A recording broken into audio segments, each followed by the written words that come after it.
কবি হরপ্রসাদ মিত্রের লেখা কবিতা ঝাউয়ের শব্দ। একটি সরল সূত্রে সমস্ত ঘটনা বাঁধা নয়।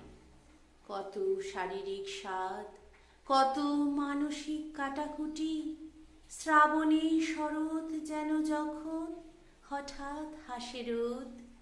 গাছের মসৃণ ডালে কাঠবিড়ালির চলাফেরা। পাকা পেয়ারার গন্ধে আচ্ছন্ন বাতাস আনে অন্য পৃথিবীর স্বাদ।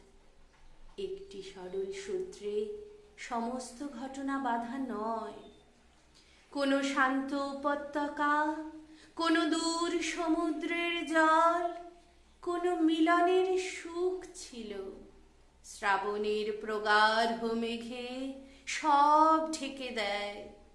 অদ্ভুত যন্ত্রণা এই শরীরের প্রতি রোমকূপে। বাতাস কি শব্দ করে ঝাউয়ের পাতায়। একটি সরল সূত্রে সমস্ত কাহিনী বাঁধা নয়।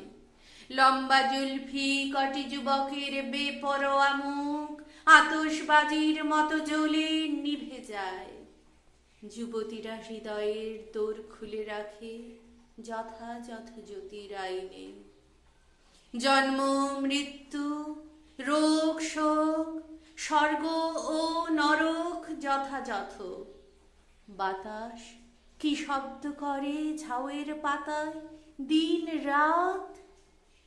একটি সরল সূত্রে সকল ঘটনা বাঁধা নয়।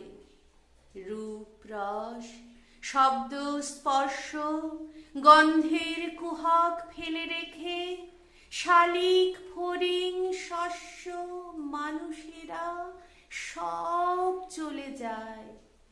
নতুন পৃথিবী জন্ম নেয়।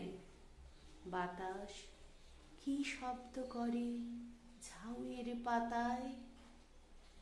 নমস্কার।